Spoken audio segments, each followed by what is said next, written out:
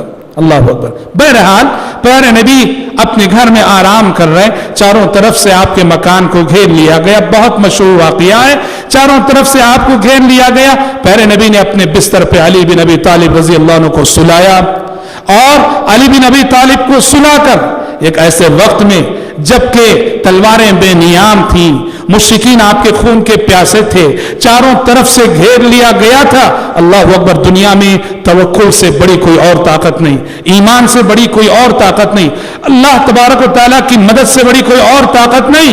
وَمَن يَتَّقِ اللَّهَ يَجْعَل لَّهُ مَخْرَجًا۔ لاکھ مشکلات میں گھرے ہیں آپ، لاکھ پریشانیوں میں گھرے ہیں آپ، لاکھ دشمنوں میں گھرے ہوں آپ، لاکھ حاسدین میں گھرے ہوں آپ، اگر آپ کے اندر تقویٰ ہے، اگر آپ کے اندر توکل ہے، ہر مشکل سے نکلنے کا راستہ اللہ دکھائے گا، اس لیے کہ اس کا قانون ہے وَمَن يَتَّقِ اللَّهَ يَجْعَل لَّهُ مَخْرَجًا۔ جو اللہ سے ڈرے گا، تقوی کی زندگی گزارے گا، ہر مشکل سے نکلنے کا راستہ اسے دکھائے گا، جہاں بظاہر کوئی راستہ نہیں رب العالمین وہاں بھی راستہ پیدا کرے گا۔ سوچو تو صحیح، چاروں طرف سے دشمن گھر کو گھیرے ہوئے، تلواریں بے نیام ہیں، اور پیارے نبی گھر سے نکل رہے ہیں، کون سا راستہ آپ کو نظر آ رہا ہے؟ یہی ایمان و یقین کا راستہ، توکل کا راستہ، تعلق باللہ کا راستہ۔ اللہ نے آپ کو یقین دلایا تھا کہ یہ دشمن آپ کا بگاڑ نہیں سکیں گے، آپ میری حفاظت میں ہیں۔ پیارے نبی نے آرام سے دروازہ کھولا، ایک مٹھی مٹی لی آپ نے، سورہ یاسین کی آیت پڑھتے ہوئے وَجَعَلْنَا مِن بَيْنِ أَيْدِيهِمْ سَدًّا وَمِنْ خَلْفِهِمْ سَدًّا فَأَغْشَيْنَاهُمْ فَهُمْ لَا يُبْصِرُونَ۔ ہم نے ان کے آگے بھی ایک رکاوٹ کھڑی کر دی، ان کے پیچھے بھی ایک رکاوٹ کر دی، انہیں اندھا کر دیا، وہ کچھ نہیں دیکھ رہے تھے۔ سورہ یاسین کی آیت پڑھی اور وہ ایک مٹھ مٹی آپ نے پھینکی اور سارے مشرکین کی آنکھوں میں وہ مٹی جا پڑی، وہ آنکھیں رگڑتے رہ گئے، اور پیارے نبی صلی اللہ علیہ وسلم ان کے نرغے سے اس طرح نکل گئے کہ انہیں خبر نہ ہوئی، پتہ نہ چلا، وہ گھیرے ہی رہے، وہ کھڑے ہی رہے۔ اور ادھر پیارے نبی صلی اللہ علیہ وسلم سیدھے ابو بکر کے پاس گئے، ابو بکر سواری لے کر تیار تھے، سواری لے کر تیار کھڑے تھے، اور دونوں نکل کر سیدھے کہاں گئے؟ دیکھو پلاننگ کیسی ہوتی ہے، اللہ پر ایمان، یقین، توکل، بھروسے کے ساتھ ساتھ اللہ نے یہ کائنات اسباب پہ قائم کی ہے، اپنی حفاظت کے جو ظاہری اسباب ہوتے ہیں وہ بھی اپنانا۔ پیارے نبی نے کیا کیا تدبیریں کی یہاں؟ پیارے نبی کی پلاننگ یہ تھی، اب ظاہر بات ہے کہ صبح جب وہ دیکھیں گے گھر کے اندر نہیں ہے، سب لوگ تلاش کریں گے، سب لوگ تلاش کریں گے، اس لیے پیارے نبی نے یہ ڈیسائیڈ کیا کہ فوراً چلنا نہیں، فوراً بس کہیں جا کے چھپ جانا ہے۔ 3 دن آپ نے طے کیا کہ 3 دن چھپ جائیں گے، اس لیے کہ لوگ پہلا دن، دوسرا دن، 3 دن خوب تلاش کریں گے، اگر ہم چلتے رہیں گے تو کسی نہ کسی راستے پہ ہم دیکھ لیے جائیں گے۔ آپ نے طے کیا کہ چھپ جانا ہے، چلنا نہیں ہے۔ اچھا، چھپنے کے لیے بھی کس جگہ کا انتخاب کیا؟ اب پورے مکے والوں کو معلوم کہ نبی کریم صلی اللہ علیہ وسلم نکل کے جائیں گے تو کہاں جائیں گے؟ مدینہ جائیں، سب جانتے ہیں۔ تو تلاش کریں گے تو کہاں تلاش کریں گے؟ ہاں، مدینے کی سمت جانے والے راستوں میں تلاش کریں گے، اور مدینہ جو ہے مکے سے شمال میں پڑتا ہے، اور پیارے نبی جس غار ثور میں جا کر چھپے تھے وہ بالکل مدینے کے راستے کے اپوزٹ سائڈ ہے، جنوب میں پڑتا ہے۔ دیکھیے کیا پلاننگ ہے، پہلی تو ہے کہ چلنا نہیں ہے، چھپ جانا ہے 3 دن کے لیے، اور دوسرا یہ ہے تلاش ہوگی مدینہ جانے والے راستوں میں، اس لیے ہمیں اس سمت ہی نہیں جانا ہے، اپوزٹ سمت۔ جو غار ثور ہے وہ مکے سے یمن کی سمت ہے جو جنوب میں آتا ہے۔ تو آپ اپنے تحفظ، اپنی حفاظت کے جتنے اسباب اپنا سکتے ہیں وہ تو کرنا چاہیے۔ تو ابو بکر کے ساتھ غار ثور میں جا کر چھپ گئے، اور ادھر